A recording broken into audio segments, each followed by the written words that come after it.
Hey, everybody, this is Charles Dobbins, the founder of the Multifamily Investing Academy and the creator of the Multifamily OS system. And I'm here for this week's podcast, and I'm here with Dakota Worrell. Dakota, let me see. You're a multifamily real estate investor. You currently have 230 doors solely owned. Okay, now that's something I want to stress. And you're currently, well, this bio was written when you were 27. You look to be about 38 now, I think, or maybe that was too good of a trip to Jamaica. Now, here's the thing: is after being elected as the youngest president of the Salt Lake Real Estate Investors Association, you were appointed to the Planning and Zoning Commission of your city, and you rewrote city parking and density codes to promote low-income housing development. And the thing is, you also have done hotel conversions to multis. And I'll tell you right now, that's really what we're going to focus on here today. So first up, you were appointed. It was not an elected position to the Planning and Zoning Commission, right? Right, correct. Yeah, I got appointed to the Board of Assessors in my hometown like 30 years ago, and then I did my time, and then I left the town. I came back, and the mayor found out. It was the same mayor. It was on the second go round 30 years later, and he sees that I'm back in town. He calls me up and says, "Hey, do you want to be on the assessors board again?" And I said, "Hell to the no." I said, "Not a chance." Those guys are in the front page and above the fold on every newspaper. There's something going on with the assessor's office. And I said, "No, put me on the airport commission. Put me on something non-political. I don't want to get involved in any of the politics anymore." So let's talk about hotel conversion first, because I want to tie the two of them together, and I want to get your take on it. So tell me about your experience with hotel conversions. So, 2020, before, all the money started printing and moratoriums were happening, kind of had a lot of real estate investors spooked. And one thing that we noticed pretty early on is that basically the travel industry just came to a halt. Yeah. And that there were a lot of these hotels out there that were, 30, 40 unit kind of not brand name hotels, smaller mom and pop type hotels that basically just came to a grinding halt. Were sitting empty. The financing on a lot of those is not favorable. And so, we started realizing we could get really good creative financing on these. We could get them to carry notes for long periods of time at great interest rates if we would just take over the payments. Mm-hmm. And, we thought, well, it's not working as a hotel, but what we do need is affordable housing. And so we started buying specifically those smaller 30 to 40 unit hotels that can be sold and repositioned very easily as multifamily apartment complexes. We started converting them into studio apartments. Excellent. The term now is it's a building recycling business, is the hotel conversion. Now, we're actually going to be teaching a whole course on hotel conversions. And one of the things that people don't understand, and this is where a lot of them fall down on, is the zoning issues regarding hotels. And so why don't you lay out for us, and I'll fill in, as we go, the issues regarding zoning of these hotel to apartment conversions. It's no matter which city we've done this in, and we've done this in 4 cities and 4 states. So we've kind of been across the board. There's always a little bit of fight with the planning and zoning department. Yeah. Because the second that you take this from a hotel to an apartment complex, they start wanting parking to be increased. You've got to do fire suppression, which is really more of a building issue. But what's silly about it is especially if you're converting them to studio units, it's the same amount of people living there. Yeah. Okay. But what changes for the city? And this was that someone had to explain this to me. I said, "You've got to be kidding me." And in one city that my partner worked in, the city didn't want it because they made more tax money from the tourists coming in to use the hotel than they would have for the people living there on a day-to-day basis. And that's why they were against allowing the zoning, changes to go through to turn it into a multifamily. Yeah, I mean, meanwhile, their constituents have to live outside of town on the outskirts and drive in, Yeah. right, to service these hotels. Right, exactly. It's just sometimes these zoning laws don't make any sense. So we were looking at one. We're actually looking at one right now where it's a foreclosed hotel. Didn't make it through COVID. Couldn't afford the PIPs, and which is something we're going to talk about in a moment. Couldn't afford to rebrand. Drop the keys on the desk of the bank. We're trying to take it over from the bank right now. But the issue is that it's zoned as a hotel and it's not zoned as a multifamily. I mean, even if it's like two streets down, it would be fine. And so let me ask you what your strategy would be, and I'll tell you what we're going to do. But what would your strategy be in a situation like that to get a variance? So I always try to play nice with cities first. Like Honey goes a lot further. Yeah. But the ultimate card that you have in your pocket, specifically with hotel conversions, is you're allowed to have occupancy there that is, you're not allowed to sign a year lease, but you can have month-to-month occupancies there. You can have week-to-week occupancies there. So, I think what you have to say is it's like, look, I'm going to use it in this manner. The question is whether you're going to allow me to sign a year lease or not. And if you're going to allow me to sign a year lease and the financing gets better, that means that I can actually put more money into this building and make it nicer. Yeah. So by you telling me that you can't play ball with me, you're basically just telling me that my demographic for this is going to be repeat felons and sex offenders. Exactly. Yeah. And I don't think that you want 60 or 40 sex offenders living right on Main Street in your city. Yeah, exactly. So how do we get a variance for parking? How do we get a conditional use permit? How do we do something like, tell me what the real rub is, and let's focus on getting that solved, and not pretending that we're going to have 6 people living in this 250 square foot studio with a kitchenette. Yeah, exactly. I tell you, that's exactly what we're going to do. Is we're already started the campaign, the hospitality campaign to the Board of Aldermen, and seeing what we can do towards getting the variance for that facility. Let's talk. You mentioned one thing that we never saw coming, and it has to do with the building code.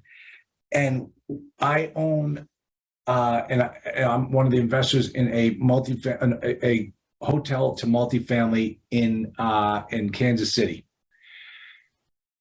And the building code allows for a certain sized elevator for hotels, but a different sized elevator is required for multifamily.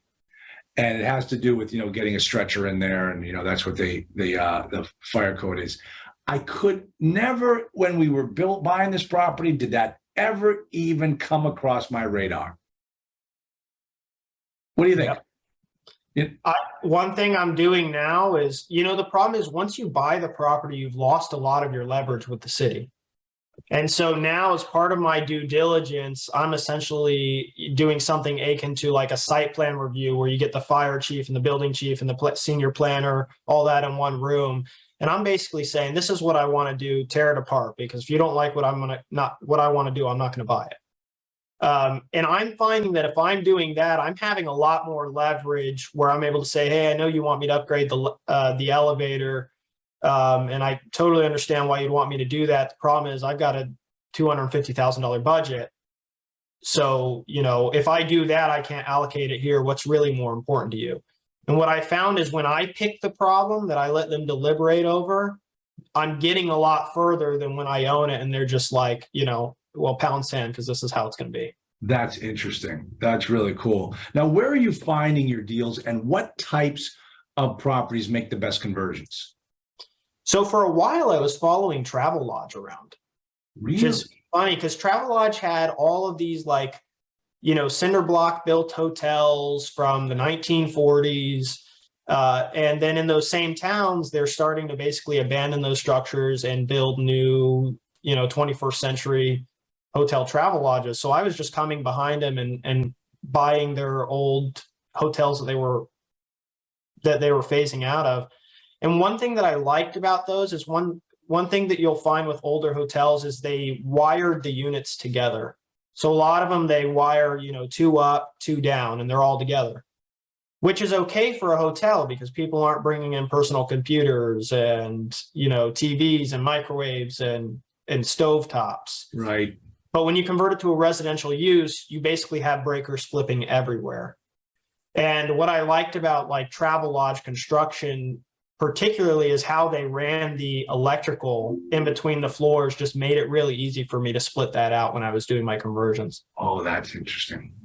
So you already had, you were like the guy that goes around and builds new Shell stations for Shell, and you cookie cutter, you know exactly what's there. You see these travel lodges, you know how they're built, you know exactly what you're going to need, and you probably got the budget, the rehab budget already figured out per unit. Yeah. And another big thing with hotel conversions, this is the thing that will kick you if you don't know it inside and out, is fire suppression is incredibly expensive. Yeah. And, you can donate to every city council member, in the city, and you're still not going to get around this fire suppression addition. Yeah. Yeah. And one thing that I've learned is basically the cost of fire suppression will double every story you go up. And so if you're looking at a 3-story type hotel, you need to know like your ROI is going to be significantly lower than a 2-story hotel, even if you're adding more units, because it's just the sheer cost of the infrastructure. Now you've got to upgrade the city water main and you've got to pressurize it to bring it up 3 stories. And that can easily be $400,000 on a 3-story, hotel conversion. Interesting. Wow. Now, what about that has to do with some of the infrastructure. What about the units? Like, what certain name brands, certain lines, certain flags are designed better for hotel conversions to multifamily than others? What do you like? You have to be aware, probably the biggest issue is the actual size of its units, right? Because agency debt is the best way to go. And you can do hotel conversions into agency debt. But if you've got 200 square foot units, it's just not going to fly. Like Fannie's not going to take it. Freddie's not going to take it. Interesting. So I don't know that I care as much about the brand names. I've learned a lot about Travelodge. What I care about is the electrical, the ability of the electrical systems to support the conversion, the ability to facilitate the fire suppression, and the size, specifically the size of the units, because I'm always thinking, what's my exit? Can I afford to hold this? You can go in with seller financing most of the time on these hotel conversions, but a lot of them still might have underlying debt or they don't, and it's paid free and clear, but they just don't want to wait forever to get their money. So you got to think, where am I going to take this? And that's kind of a niche product, right? You go to a local bank and they're not going to, you might be the first time they're actually taking a look at a project like this. Yeah. Yeah. Now, what about reconfiguring the units? You ever try doing that? I've seen people try to pitch it one way, and I've spoken to successful hotel converters and what their response is. So how do you feel about converting units or reconfiguring units?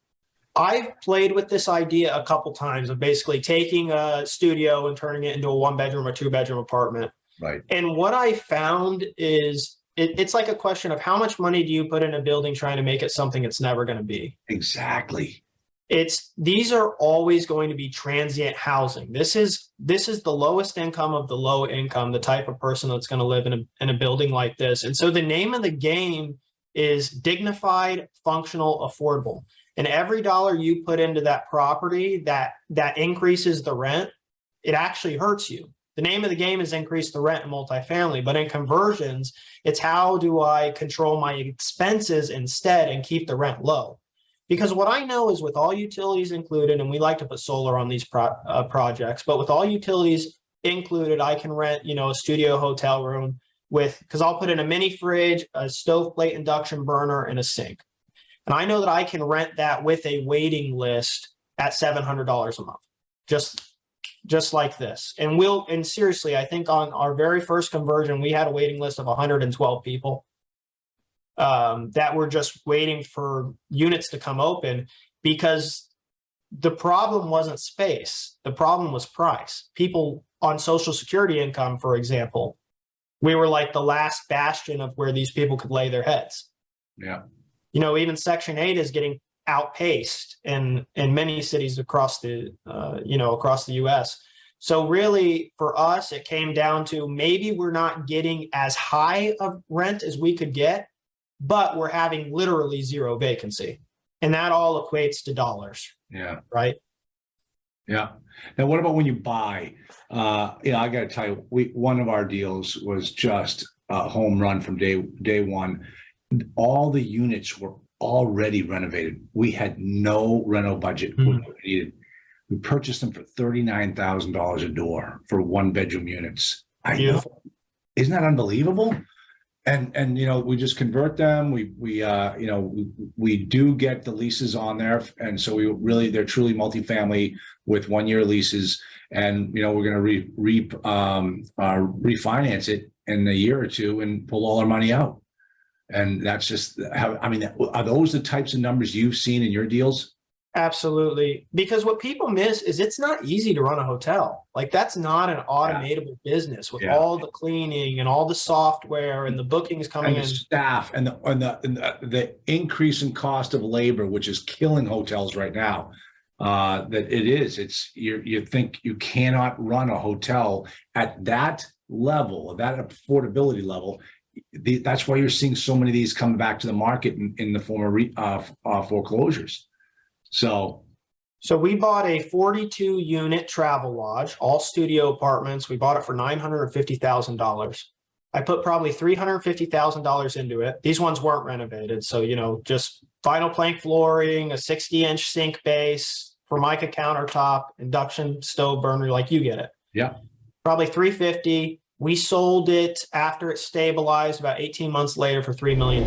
Yeah. Somebody who went and got a Fannie Mae loan on it.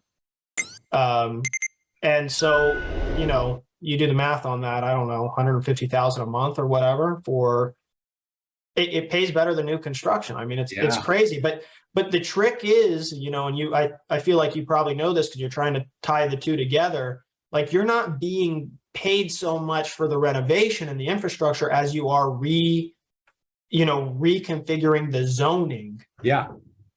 And the value comes in. That's where the value of what you're doing comes in, because nobody else wants to touch it. And if you know how to do it, you know how to go through that process, and you've got a corner in that market, you're the go-to guy. And these places are all over the country, and every community wants more housing, needs more housing. But Dakota, you've got to do the numbers. For a new developer to go in and build what the housing that is required for that community, the only thing they can do is build Class A property that commands this huge price, and it cuts out everybody else. So, and it's not what we need. Class A isn't what we need. I think the new numbers are like we have 1 million units, just shy of 1 million units that are supposed to come online like in 2023. Yeah.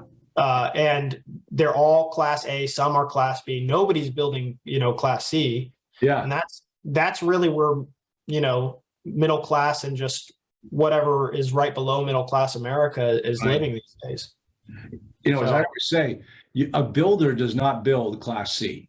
You just can't go in there and build a flat roof, single pane chiller boiler system anymore in today's day and age. When they say Class C, what they're really talking about is brand new construction that is subsidized in some form or another from the government. And 100%. That's the only way that it can be Class C. Yep. Yeah. Tax credits or something else. Exactly. Now, what about that? Do we get any type of benefit from the government besides getting in there and kissing their ass to get them to make them look like heroes because they brought in more affordable housing because they let us get a variance on some zoning rule? That's a key part of the plan, by the way. When I go in and I pitch this to cities, like I'm always in the local newspaper the next week, just like sometimes I'm praising them before I even talk to them. I'm like, really, we need to shout out the planning and zoning department because they had the opportunity to throw these walls up and make this difficult. They could have killed this project if they wanted to, but they are committed to affordable housings for, you know, the local residents here. You shout them out by name and then you go have the conversation, right? And then you get behind closed doors and everything's like, how dare you say that? Yeah. And you get in front of them like, hello, everyone. Nice to see you all today. You know, it's a lot different too. Like, you know, the average budget for a city councilman running their campaign in a lot of these towns is like $12,000 or less. Oh, yeah. So if you're donating like $2,000 to your city council member and you're just like, hey, could you just attend this planning and zoning, you know, site plan review with me? Would you do that? And they're like, yeah, 100%. And that's a much different conversation. You know, geez, I didn't realize that you were out there buying elected officials all over the country, Dakota. Well, we prefer sponsoring, but exactly. Why not?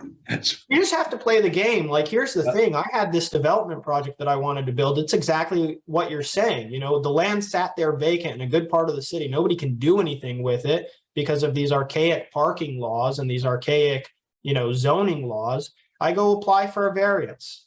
No, you can't do it. I apply for undue financial hardship, everything else. No, they won't give it to me. I apply for a conditional use permit. No, can't do it. So I have to go get myself on planning and zoning, rewrite the entire city's parking codes, the entire city's high density codes, and then resign just to get my, just to get my development project done. And I'm like, if you guys can't see the absurdity of this bureaucratic process that you've created, you know, what's the difference? Like, tell me why a studio apartment needs 2.5 parking spaces. Yeah, exactly. You know, it's interesting because I sat down with the planning department here in my town, Nashua. I was talking to the two guys. You can't do that. But if you wait a year, we're going to rewrite everything and have a new code that you'll be able to go in and use. Okay, so I can't do it now. It has to sit there for a year until you guys get your act together. Yep, that's how it works. It's like, wow. All right, now hold on. Let me talk about one particular topic that I just want to educate people about, and that is the concept of a flagged hotel. How does that impact you? What do you know about it? Tell me what you do differently.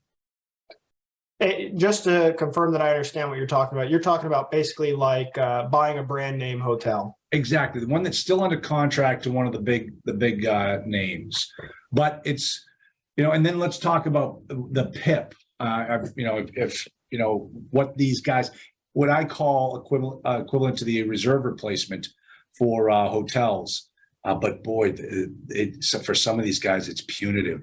They know they're going to lose their properties because they can't afford to stay up with the requirements of the flag. To be honest, I kind of avoid it specifically for those reasons. So if you're going to do this right off the top, you know that you need a really long due diligence period. Like, you can't go into a situation like that and actually buy it until you know where the brand is going to land, because they could charge you breakup fees. I mean, they could just make your life hell, and they've got a lot more money to throw at it than you do. Yeah. And they call, every hotel, they kind of call their franchise fee, whatever, something different. But they've got transfer fees, they've got franchise fees. They tell you what you can and can't do. They tell you got to go run it as a hotel for so many years after you buy it before you can do the conversion. And you never know. And, I kind of just avoid them. It's such a headache. You almost have to come in with, a $40,000 legal budget just to play that game for that one property. Yeah. All right. So tell me, your background. You started off multifamily. You know what it's like to buy a multifamily property. Give me some ideas of the distinctions between the due diligence process for multifamily and for a hotel conversion. Multifamily, I can almost look at things and be within 5% of the renovation budget, like every time. You start to do multifamily, you have the same system no matter what building you buy. It's the same floor, it's the same paint, it's the same baseboards. You know what it costs to do siding for vinyl and what it costs to do siding for brick. you've got generally, especially after you get bigger, you cross like, the 200 unit mark, and now you've got vendor contracts with pre-negotiated pricing for furnaces and Right. AC condensers. So you really can, I think at a certain point, do more streamlined due diligence with multifamily. Yeah. But the problem is every single hotel conversion needs to be treated like a one-off project. Yeah. You cannot streamline these because every hotel, especially a lot of these ones that were built in the 40s and 60s, they did not have streamlined building processes. Yeah. And so every single one you need to approach basically like you're Sherlock Holmes, like you're an investigator. And a huge part of your success is the attitude of the city that you're doing that conversion in, whether they want to see it or not. And so on the due diligence with hotels, I'm taking longer. It's more bid intensive. I'm collecting a lot of bids in due diligence for the actual work. And most of the time I'm asking for a longer due diligence because I basically want some sort of commitment in writing from the city that they're going to cooperate with the rezone before I ever even purchase it. Okay. All right. Go ahead. Yeah, go ahead. A big part too is just, on the hotels, I'm always looking at the roofs, especially, closely, specifically the joist and the trusses. Sorry, trusses, not joist, because a lot of these end up staying on 1 meter, which means utilities become almost your single largest expense. Yeah. And especially with new tax credits coming out for solar, it just really makes sense to put solar on almost every one of these buildings. Because right off the top, cap rates aren't so compressed now, but back then when cap rates were 5.5%, if you could knock $1,200 a month off your expenses and add it onto your NOI, you were talking $100K right there pretty easily, right? Yeah, at a 5 cap, you were saying? Yeah. $1,200 a month. Yeah, 288,000. Yeah. So it pays for the system. It pays for, most of the fire suppression, and it just makes sense. And that's now you get a 35% tax credit for doing it too. So it just makes sense, but it doesn't make sense if you got to replace that roof in 3 years and you just put solar on it. Now the solar's got to come off too. Yeah. Yeah, exactly. So let's talk about the process. I mean, when I teach multifamily and I teach the due diligence component, there are 3 phases of due diligence from a multifamily. There's the legal due diligence, the financial due diligence, and the physical due diligence. Right. How would you say, where would you start the due diligence process with the hotel conversion? And do you even begin it before you get the deal under contract? So I'm probably starting on the finance because I know that basically, especially right now, I'm not doing any bridge loans. Like I'm not doing any short-term financing, which means before I even sink any time into this project, I want to know whether they're going to carry for 7 years or longer. Do I want to be in that loan for 7 years? No, but the worst case is I need to be able to afford to hold this project. And, the financial systems right now are testing their mettle. And I don't. When you say hold it for 7 years, you're not talking about seller financing. I mean, because I can't imagine you're getting much seller financing on these types of deals. It's not like the self-storage facilities where it's like every other deal has seller financing of some sort. When you say carry for 7 years, you're talking about either a local lender or a GSE? I'm talking about either or. When you get away from those flag hotels and you're dealing with these smaller, like off-brand hotels, I've been really successful. I'm 4 for 4 on seller financing, actually. Really? Yeah. Well, and especially there was a little microcosm around COVID where they were just falling behind anyways. But, I will also farm it out to a broker or to a local bank, and I'll say, here's my plan, here's my track record, here's my portfolio, what can you do? But the very first test is, can I get long-term financing on this day one as it sits? Because if I can't, I absolutely cannot afford to dump $250,000 to $500,000 into this project, gambling on whether the refinance or the sale is there, 7 rate hikes later. Interesting. All right. So kind of give me an example of some of the seller financing terms you've been able to secure.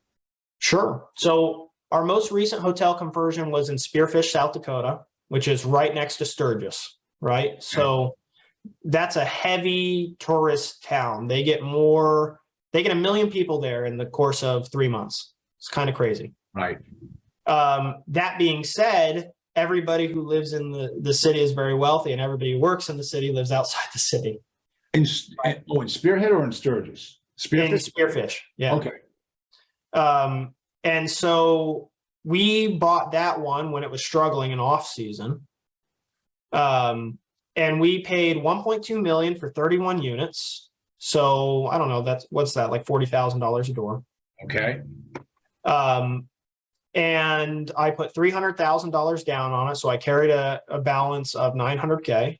It's a 7-year note. No, it's a 10-year note. It's a 10-year note, 4.5% interest on a 30-year AM. So my payment on that with taxes, because taxes are escrowed, it's about $5,100 a month. Okay. And this is all seller financing, no bank involved. No bank involved. Interesting. And you have a first position.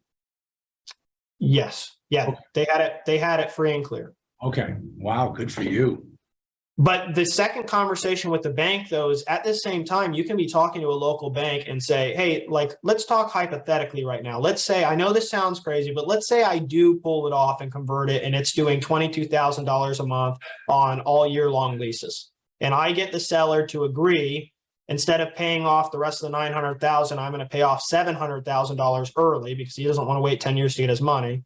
And he's going to agree to carry back that $200,000 in second position and subordinate it to you. Is there an exit here? And you would be surprised how often the answer is yes.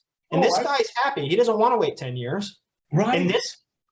And the bank's thinking, man, you just did this. Now it's worth, if it's doing $22,000 a month, it's worth $2.5 million. Plus I'm going to get an additional $200K subordinated to me in second. Now my LTV is 45%. And now instead of getting market interest rates at, 7.5%, I'm negotiating, I'm getting them to cut their margin of 3% down to 1.5%, nixing my prepay, getting them to push up my amortization, taking the terms in other places. And that's the real value. Everybody sees forcing appreciation and they only see the money. They don't see the bargaining and the leverage. And that's the value. Okay, hold on. Let's go through this a little bit more. Tell me more about the value. So when you sit down and you look at these types of deals, you are building the whole entire deal structure right to the year 10. You're figuring out exactly how to make this thing work for you over the next 10 years. And you're able to do this because of the market that you're in, meaning you're like one of the few people who's in this type of business. If you were doing this on a multifamily thing, you're just in there with everybody else. They're all making the same offers you are. It's not happening. It's not happening, right? But because you are the creative one, showing up to the table to solve a problem for the owner that nobody else knows how to do, you're able to get very, very creative, and there's really no competition for you. I would say there is almost no competition for me, period. I can tell people about this, but most people, I think the barrier to entry on this is just that it requires a decent amount of capital. Because you got to have your down payment, and then because it is speculative, unless you are willing to take a bridge, most of the time you're going to fund the reno too. And so I think that's a barrier of entry. Interesting. But I'm going to go one step further on you and say knowledge is a barrier to entry. And, most people, when they hear they got to go for a variance, they got to go before the planning board, they'll say, I'm just going to buy a multifamily. And that scares enough people away that it really puts puts a mini barrier to entry. But for some people, it's overcomable. It's not overcomable. I think people overthink it. Like city workers are just people. You go in with cookies and be nice and tell them, holy cow, I was driving through your city and it's so clean. It's so beautiful. I can see man, I've been in so many cities and they don't have half of this stuff together like you guys do. You guys do a really great job. It's making me want to invest here. Like what are your needs? Like you have that approach, and it's like it's completely different because their initial they just want to say no to things. You know, let me tell you, I one time owned a property in Texas, and it was so bad that even Section 8 wouldn't allow me to rent their units. And I used to bring in donuts every week, and they ate them, but they never gave me a chance. God, do I hate those people. So yeah, but I know what you mean. You got to suck up. You got to play the game. Hey, before we close, I got to know, is that a real background, or is that one of those fake backdrops? Oh, this is my house. Okay, you really have a black cat that keeps walking by. Yes. Okay. Yeah, that's my cat Panther. Okay, I thought that might have been like one of those, things where they just always have like some animal, so it never looks like a real backdrop. I mean, it looks like a real backdrop, but it's just a fake animal. It goes back and forth. So that's really yours. So well, that just makes me flattered that you think my house is a backdrop. It is, yeah, I know. Well, that's one of my clients always shows up when the calls, and I thought he lived in the most magnificent house. I thought, wow, that's great. And then he did one of these things where he like pushed back from the screen and he disappeared. And I realized, son of a gun, it's a fake backdrop. He doesn't live in that house. Here I am thinking he was killing it. Okay, final question, and this is probably the most important question. Tell me about some of your failures. Man, I've had a lot. Yeah. To be honest, it's like my most overarching failure is just being in business is a constant battle with ego. I've never lost money except for when I thought I was starting to get so good that I couldn't lose money. Wow. And so I think the most important decision an entrepreneur ever makes is who he's going to allow into his ear and who he's going to allow to mentor him. And then the second most important decision he makes is to just shut up and listen. Yeah. Yeah. So I didn't wake up one day and know how to convert hotels, right? Like I've never had an original thought in my head. I'm not, it's funny. People say it's creative. I'm really not that creative. I just found some really great mentors in my life who point me in directions. And even when I disagree with them, I just kind of do it and ask why later. Yeah. And that's paid dividends. I mean, people have 50 years of business knowledge in their head. Why wouldn't you harness that? Yeah. I have one of my clients, he's started with me with 0 units. He's up to 6,000 apartment units now. And he goes, Charlie, the best advice you've ever given me over the years has been the deals not to do. And yeah, that's sometimes the truth. So, all right. Hey, Dakota, how can people track you down if they want to pick your brain and want to find out what you're up to? You know what? If they just want to add me on Facebook, Dakota Worrell, shoot me a message. Or they can shoot me an email, dakota.worrell@dwinvestors.com. I'm always helping people get started, and I don't really charge anything. I just, as time allows.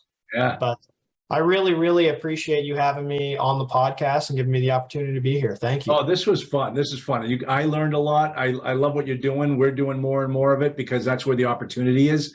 That's where you got to keep, just like anything else, you got to get out there and pound the pavement and look for the deals. But like you said, the competition is negligible when you start getting into this world, and that's fine by me. So, all right, Dakota, thanks so much for being on the show, and I will have to catch up again soon.